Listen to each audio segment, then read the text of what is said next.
Hi guys, അപ്പോൾ ഇന്ന് നമുക്കൊരു കുട്ടി ക്രാഫ്റ്റ് ചെയ്താലോ? ഇത് എൻ്റെ ഐഡിയ അല്ല കേട്ടോ, പിൻട്രസ്റ്റിൽ നിന്ന് ഞാൻ നോക്കിയെടുത്തതാണ്. രണ്ട് ടൂത്ത് പേസ്റ്റിൻ്റെ ബോക്സ് എൻ്റെ കയ്യിലുണ്ടായിരുന്നു. സോ ഞാൻ പിൻട്രസ്റ്റിൽ നോക്കിയപ്പോൾ കിട്ടിയ ഒരു ഐഡിയ ആണ്. ആൻഡ് നല്ല അടിപൊളിയായിട്ടുള്ള ഓർഗനൈസറാണ്. ഈ കുഞ്ഞു കുഞ്ഞു സാധനങ്ങളൊക്കെ ഇട്ട് വയ്ക്കാൻ ഭയങ്കര യൂസ്ഫുള്ളാണ്.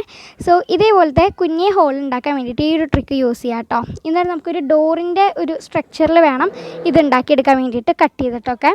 അതുപോലെ രണ്ട് ബോക്സും ചെയ്തെടുക്കണം. പിന്നെ എൻ്റെ അടുത്ത് A4 ഷീറ്റ് ഒന്നും ഉണ്ടായിരുന്നില്ല. മുന്നേ ഞാൻ ചെയ്ത് വെച്ചിട്ടുണ്ടായിരുന്നു കേട്ടോ, ഒരു പാറ്റേൺ പേപ്പർ പോലെ A4 ഷീറ്റിൽ കളറൊക്കെ കൊടുത്തിട്ട്.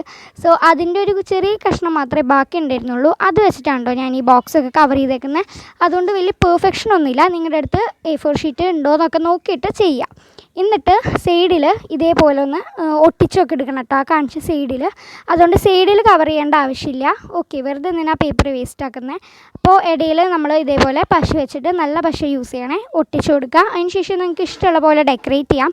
ഞാനിവിടെ എൻ്റെ അടുത്ത് സ്റ്റിക്കേഴ്സ് ഉണ്ടായിരുന്നു കേട്ടോ, അപ്പോൾ ആ ഒരു സ്റ്റിക്കർ ഒട്ടിച്ചിട്ടാണ് ഞാനിവിടെ ഒട്ടിച്ചു കൊടുക്കുന്നത് കേട്ടോ. അതേ കണ്ടില്ലേ. ഇനി നമുക്കത് പിടിച്ച് തുറക്കാൻ വേണ്ടിയിട്ടൊരു പിടിയും കൂടി വേണമല്ലോ. അതിന് ഇതേപോലെ A4 ഷീറ്റ് റോൾ ചെയ്ത് കട്ട് ചെയ്തിട്ട് ആണ് കേട്ടോ ഗൈസ് ഒട്ടിക്കുന്നത്. ഇതേപോലെ ഒട്ടിച്ച് വെച്ച് കൊടുക്കുന്നുണ്ട്. ആൻഡ് ഈ ഒരു വീഡിയോ ഇഷ്ടപ്പെട്ട് കഴിഞ്ഞാൽ ലൈക്ക് ചെയ്യാനും ഷെയർ ചെയ്യണം, സബ്സ്ക്രൈബ് ചെയ്ത് സപ്പോർട്ട് ചെയ്യാനും മറക്കരുത് കേട്ടോ. പിന്നെ നിങ്ങളുടെ ഫ്രണ്ട്സിനൊക്കെ ഒന്ന് ഷെയർ ചെയ്ത് കൊടുക്കുക. So by.